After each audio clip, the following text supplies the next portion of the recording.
If I didn't think we could win the Super Bowl, I wouldn't be playing. I'm not trying to coast into irrelevance. There were some dark days, heartbreak and sadness. There wasn't a lot of wins to celebrate, but there's some beauty to be found in the void.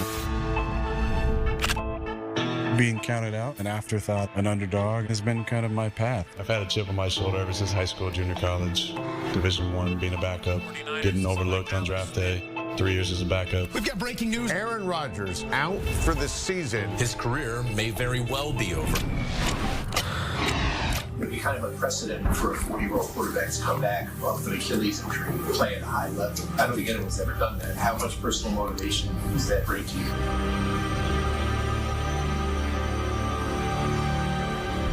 More now that you've mentioned that.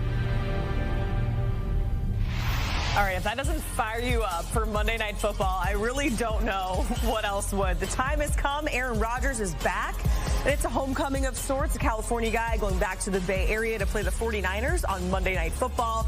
Primetime Aaron Rodgers with the Jets. It did not go how we thought it would last season. 4 plays and his season was over.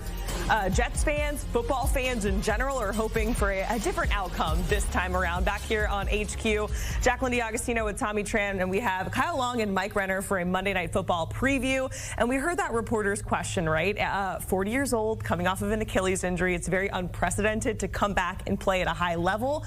Kyle, I'll start with you. What do you think Aaron Rodgers is going to look like when he steps on the field? I think he looks like Aaron Rodgers. We're going to see in the pregame, he's going to have that spunk about him. He's going to be looking like the A-Rod that we've come to know over the last couple decades. But look, Aaron Rodgers, the cast of characters is different for this guy. The protection's going to be there. They're going to be able to run the football effectively with Breece Hall.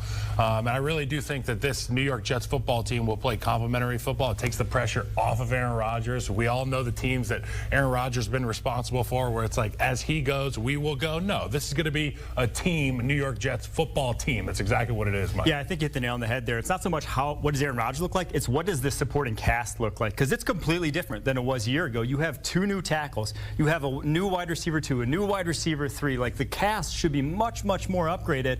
Aaron Rodgers might not have to do much to win this game. I really like what they've done up front, and I think they might lean on the running game a lot to kind of ease Aaron Rodgers in, and they could still win doing that. So that'll be interesting because you guys are both sort of focused on, obviously, his side of the ball. This was a team last year that was in playoff contention for most of the year because of its defense. Mike, if I were to ask you entering 2024, is this the same type of level of elite defense that we'll see on the field this year? I think it is. I think the only loss they had, really, Bryce Huff. I think you're going to see Will McDonald, last year's first rounder, really replace what they had. He looked great in preseason. And if there's anyone who I trust to go and stop Kyle Shanahan, it's the guy who was DC for him for forever, Robert Saleh. So they have the talent at all 3 levels to match up with this 49ers offense that they're just trying to get new pieces up to speed themselves. Yeah, they had to grow up a lot together last year, and the onus was on that defense to keep them in games. And TT, to your point, they were nearly a playoff football team with that defense without a pro-caliber quarterback. So this defense grew a lot last year, and we're going to see the culmination of that this year with complementary style. And, you know, in one of my fantasy leagues, I managed to snag Breece Hall and Garrett Wilson. So double stack. Yeah, so my enjoyment in that league is certainly dependent on the Jets and their season. Let's talk about the Niners, because they are the favorites to come out of the NFC.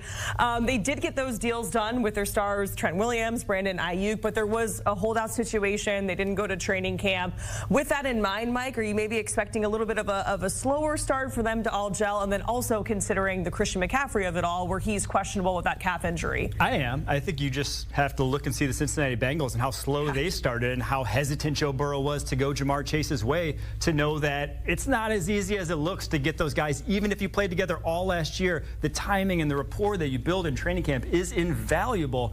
So for them, CMC, Trent Williams, Brandon Ayuk, to not have taken any snaps this entire preseason with that first-team offense, there will be growing pains, and this is not a defense you want to have growing pains going up against. Yeah, and they've got Christian McCaffrey highlighted on the graphic there, and rightfully so. If Christian McCaffrey is not 100%, particularly with a calf, as you and I both know, these calves are brutal to deal with, and for a guy that cuts and can be so speedy up and down, Christian McCaffrey is going to be limited, I think. And also, Brock Purdy and Brandon Ayuk, they didn't go to college together together like Joe Burrow and Jamar Chase, and they still couldn't get it figured out on Sunday. So for the reasons that Mike's talking about, I have some concerns about this offense. I'm not worried about Trent Williams one bit, though. Yeah, Trent Williams, he is a dude's dude. He's going to be able to get right in and slot in fine.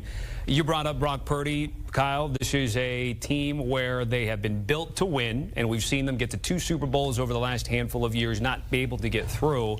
Brock Purdy last season went through the entire gambit. What are your expectations for him here in 2? It's a career year. It's a career year for this guy. And I know that he's a ho-hum, very humble dude. You know, he's in the farmer commercials, John Deere commercials. But at the end of the day, he understands what's going on in the National Football League, how much money these quarterbacks are getting. And regardless of how he feels about keeping the band together in San Francisco, as a player in the National Football League, you want to maximize your earnings. And Brock Purdy, career year, looking to really lick the envelope and stamp this thing. You know what I'm saying? I think sometimes we forget he's only in his 3rd season. I mean, where was Jalen Hurts come from year 2 to year 3? He made himself a massive leap in his early years with the Philadelphia Eagles. So if we see a similar leap from Brock Purdy, and he could, because this offensive line should be much improved. I like what they added in Dominique Pugny at right guard. So maybe obvious passing situations, they'll have a better chance and better protection for him.